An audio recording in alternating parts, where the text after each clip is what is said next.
Dalam bagian ketiga sudah disinggung masalah sistem terbuka dan sistem tertutup.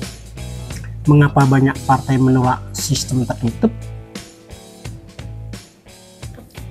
Jangan-jangan mereka justru memaknai kata tertutup untuk memanipulasi arti sebenarnya.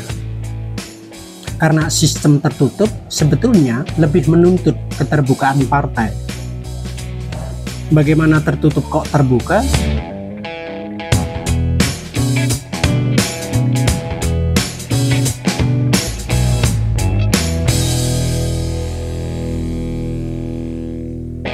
Saudara-saudara sebangsa dan setanah air, sedunia dan seakhirat, secapres maupun bukan, jika beda pilihan jangan baper.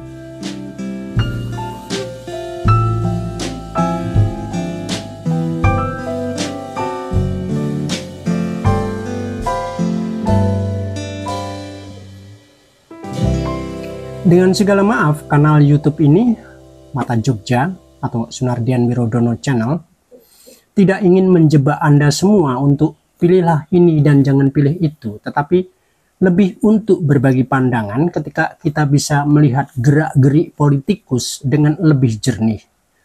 Kita punya langkah antisipasi dan adaptasi hari ini dan masa depan. Minimal masa depan kita sendiri. Karena presiden boleh berganti, tetapi nasib kita harus kita perjuangkan sendiri. Dengan presiden sekualitas SBY, langkah antisipasi kita kayak apa? Dengan presiden seperti Jokowi, kita harusnya bagaimana dan bisa apa?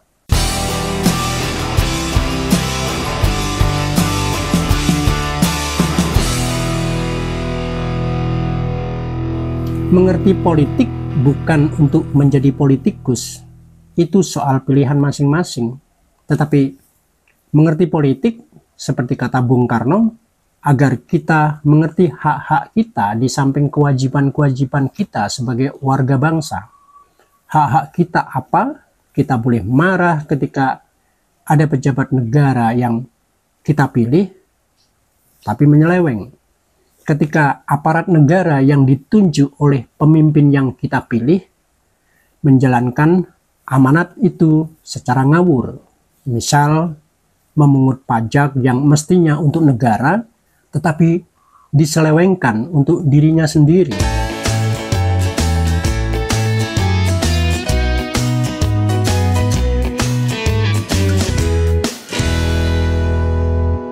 Jika rakyat kuat, artinya rakyat kuat adalah berani, punya pengetahuan, kritis, maka dengan sendirinya para pejabat negara tidak akan ngawur dalam menjalankan jabatannya.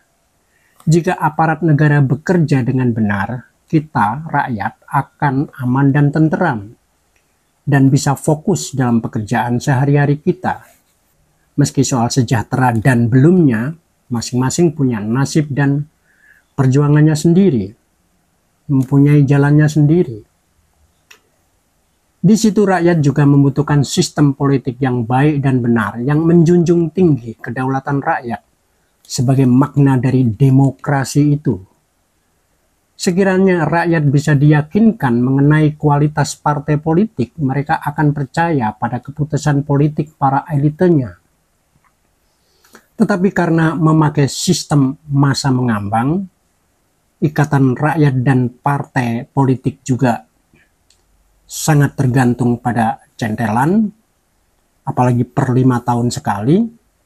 Dan apalagi ketika yang disebut pendidikan politik hanyalah berupa amplop, kaos, dan nasbung, juga mungkin kalender bergambar ketua umum, leluhur ketua umum, dan kandidat yang mencalonkan diri.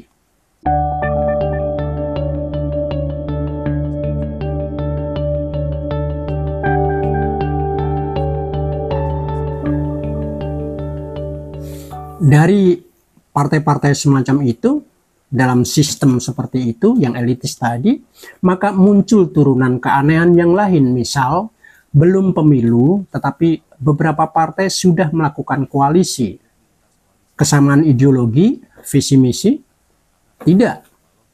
Lebih karena kebutuhan pragmatis mengenai presidensial threshold di mana mereka tidak mempunyai tiket untuk mengusung capres yang minimal harus 20% dari perolehan suara mereka secara nasional.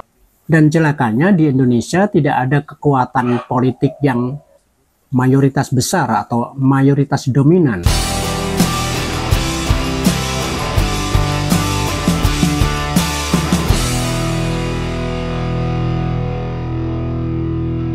PDI sebagai pemenang politik hanya berkisar di bawah 25%, itu pun tidak stabil karena bisa hanya 18%. Success story 1999 di mana PDI Perjuangan menang sampai 35% suara hanyalah momentum sentimen sesaat yang tidak bisa dirawat. Performance kader PDI Perjuangan yang memenangi kursi legislatif dan eksekutif pada waktu itu cukup amburadul, beberapa terlibat dalam kasus korupsi.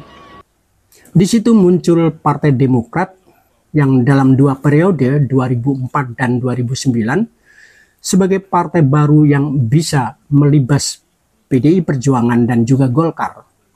Tetapi partai ini juga sama saja ketika berkuasa terlibat dalam kasus-kasus korupsi sampai pada para elitenya, meski slogannya waktu itu katakan tidak pada korupsi, padahal iya.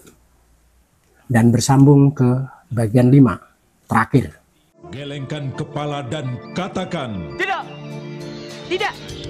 Abaikan rayuannya dan katakan Tidak, tidak, tutup telinga dan katakan tidak, tidak. Bergabunglah bersama kami. Satu persatu, pemeran iklan itu sekarang telah menjadi tersangka.